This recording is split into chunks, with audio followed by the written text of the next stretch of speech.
Bon mercredi à Karine, comment je gère ça? Aujourd'hui, j'ai envie, j'ai vu récemment, en fait, à quelques reprises, je le vois, ça revient souvent avec des leaders qui sont à une étape de faire des grandes transformations, des réorganisations dans l'entreprise, revoir un peu tous les rôles, les responsabilités. Et on peut souvent se poser la question: «J'ai-tu les bonnes personnes à la bonne place?» ou «Je suis pas certaine que la personne ou peut-être même le gestionnaire que j'ai en place, est celle dont j'ai besoin». Et évidemment, on peut rapidement avoir cette croyance-là et y croire. Donc, j'ai envie aujourd'hui de te guider au travers ce type de décision-là, avant peut-être que tu décides de mettre fin à un emploi d'une ressource qui est dans ton entreprise depuis un certain temps, qui a plein de potentiel, qui connaît ton environnement, qui a évolué avec toi. Des fois, on peut penser, parce qu'on identifie une personne de ce qu'on a connu d'elle, qu'elle ne sera pas capable. Mais ça peut être extrêmement surprenant de voir les résultats quand on exerce un super bon leadership auprès de cette équipe-là. Et là, je vais te parler en quelque sorte aussi de la gestion du changement. Donc, avant de penser que tu n'as pas le bon employé, est-ce que tu es le bon patron? Bon, puis là, on est tous des bons patrons ou on veut tous l'être. Puis si on ne l'est pas, c'est pas parce qu'on veut pas l'être. Mais qu'est-ce que je veux dire par là? C'est que c'est sûr que dès que tu vas vouloir implanter de quoi de nouveau, des nouveaux fonctionnements, des nouvelles façons de faire, une implantation de nouveaux systèmes technologiques, chaque mini changement que tu vas faire, il va toujours avoir une forme de résistance. L'humain a besoin de sécurité et c'est cette fameuse sécurité-là dont on a tant besoin qui fait que les gens ont de la difficulté à sortir de leur zone de confort puis à prendre la croissance. Donc, c'est un défi probablement pour toi aussi en tant que leader, puis c'est tout à fait normal. Donc, il faut comprendre et reconnaître les forces de tous et chacun.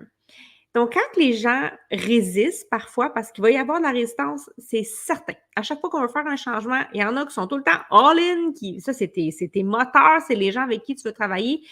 Puis tu vas avoir tes sceptiques, puis tu vas avoir tes peureux. Puis c'est toujours, ils ont peur de perdre quelque chose. Mais c'est pas parce qu'ils sont pas capables de le faire. Et c'est ça la première chose à aller voir, c'est qu'est-ce qui est en dessous de cette résistance-là. Il y a une peur. Il y a une peur qui peut être viscérale. Et est-ce que j'ai pensé à cette peur-là potentielle qui pourrait émerger et comment je vais l'adresser? Parce que c'est jamais la première chose qu'on voit qui est le véritable problème, c'est toujours quelque chose qui est caché un petit peu plus profond. Donc, ton rôle, quand tu t'apprêtes à faire des changements, puis là, je vais y arriver là, à ce que je vais vous parler d'avoir la bonne personne, là, je ne l'ai pas oublié, c'est vraiment de toujours bien informer, mais d'anticiper et de voir qu'est-ce qui peut se cacher sous les réactions des gens. La maturité émotionnelle n'est pas présente encore dans la société tant que ça, donc il faut être capable d'aller détecter ça. Premièrement, pour toi-même dans un premier temps, puis après ça, évidemment, pour ton équipe, celle que tu gères. Donc, maintenant, avant de dire que la personne, c'est pas la bonne personne, faut toujours bien donner au moins une chance au coureur. Et là, la première chose, c'est que toi-même, donne-toi la chance de croire que cette personne, c'est la bonne personne. Parce que si tu pars avec le mindset, puis dans l'idée que c'est pas la bonne personne, qui est pas à la bonne place, parce que tu hésites. Donc, si tu hésites, ça veut dire que tu vois des forces, tu vois des possibilités. Si tu es sûr que non, non, elle n'est pas prête, elle n'est pas rendue là, c'est pas la bonne personne, fine, c'est une autre affaire. Mais si tu as un doute, bien, s'il y a un doute, ça veut dire qu'il y a de la place à oui, c'est possible. Il y a aussi de la place à non, ça ne l'est peut-être pas. Et ça, c'est pas toi qui vas être responsable de si ça va être possible ou pas.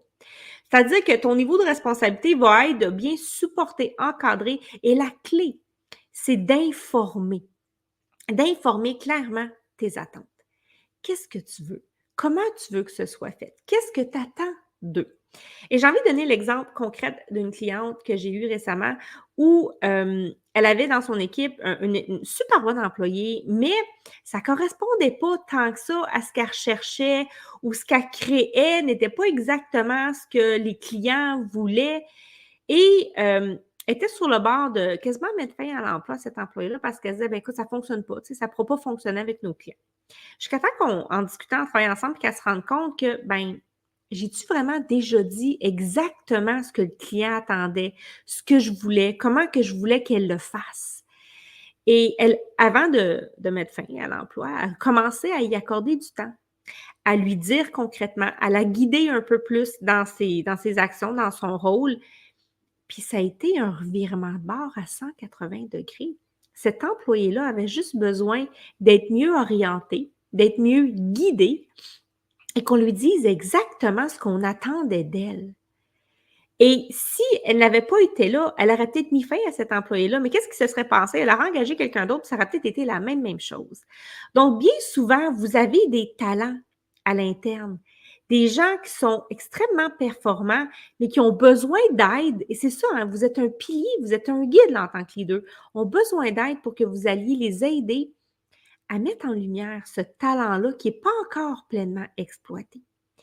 Donc, votre rôle, il est peut-être pas celui que vous pensez qui est, mais il est vraiment premièrement, d'aller repérer qu'est-ce qui se cache en dessous de la résistance. Ils ont peur de perdre quelque chose.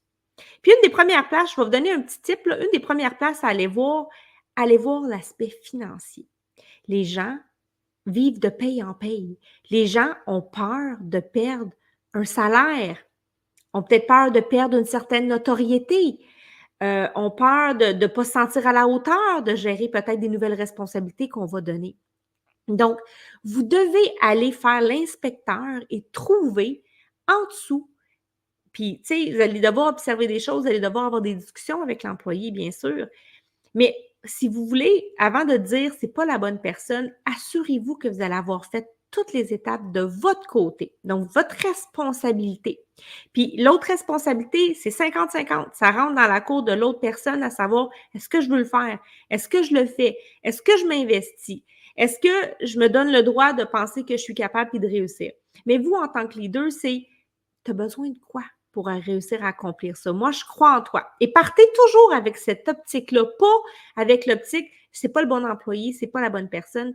J'aime mieux que vous ayez une attitude plus positive, objective de j'ai la bonne personne en place, elle connaît mon industrie, elle connaît mon milieu, je travaille avec elle depuis un certain temps, je connais ses forces, je connais aussi ses zones de faiblesse, puis là, ça peut me permettre, moi, de plus facilement d'être capable d'agir plus rapidement pour éviter que ça glisse, parce que je le connais, je connais la personne. Donc, c'est un avantage immense de travailler avec quelqu'un qui est déjà en place.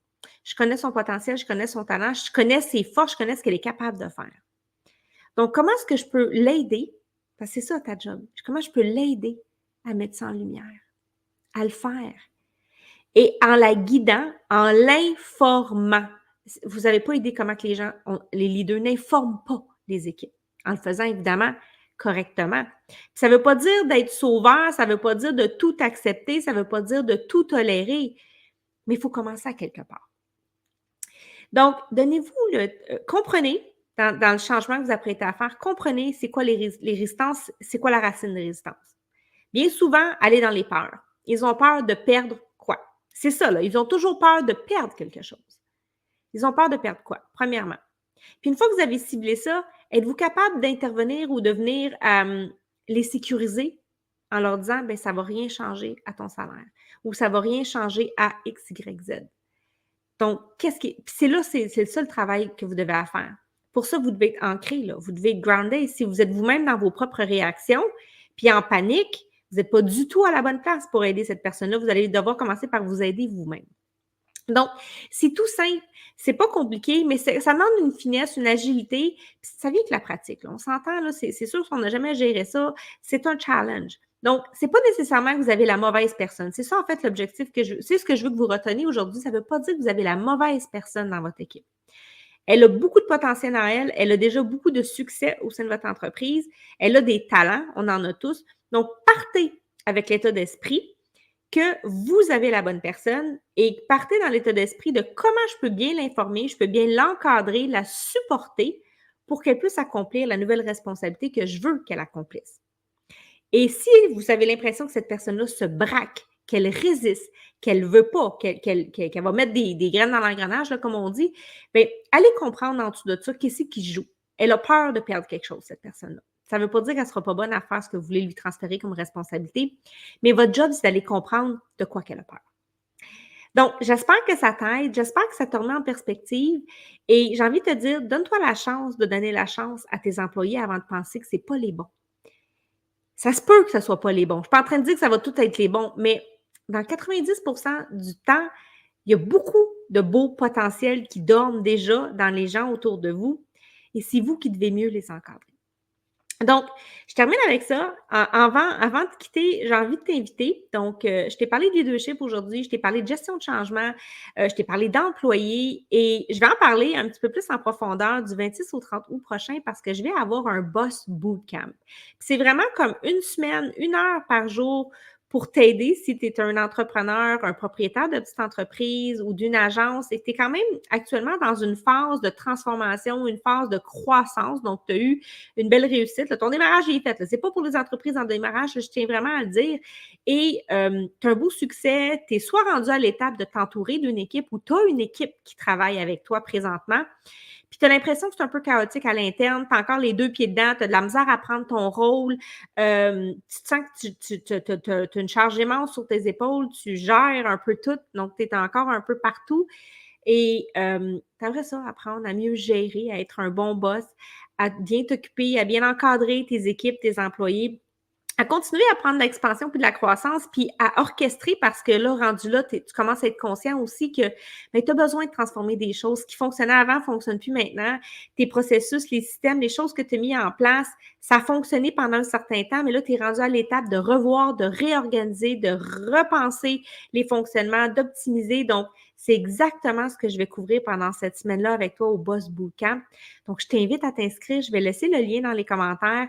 C'est vraiment une opportunité pour toi de t'amener à ton prochain niveau. En fait, tu es déjà rendu dedans. C'est de bien traverser cette phase-là pour te préparer pour l'autre prochain niveau qui s'en vient, mais pour que tu n'aies pas à tout refaire à chaque fois que tu changes de palier de croissance. Donc, c'est d'amorcer les changements, les transformations, les réorganisations que tu as besoin de faire et surtout venir solidifier ta propre posture, ton propre leadership à bien encadrer, diriger tes équipes pour qu'elles deviennent autonomes, engagées. Et ça, une équipe autonome, là, ce que ça va t'apporter, c'est la liberté d'esprit. C'est que tu vas être capable vraiment de penser à ta vision stratégique sans avoir à toujours te soucier, est-ce que c'est fait, est-ce que c'est bien fait, est-ce que je m'assure que c'est ça que ça va faire. Mais ça, c'est ta job des années autonomes. Alors, je vais tout t'expliquer ça, je vais tout t'enseigner ça dans la semaine du Boss Bootcamp. Je t'invite à t'inscrire. Je laisse le lien dans les commentaires. On se retrouve la semaine prochaine pour Karine. Comment je gère ça?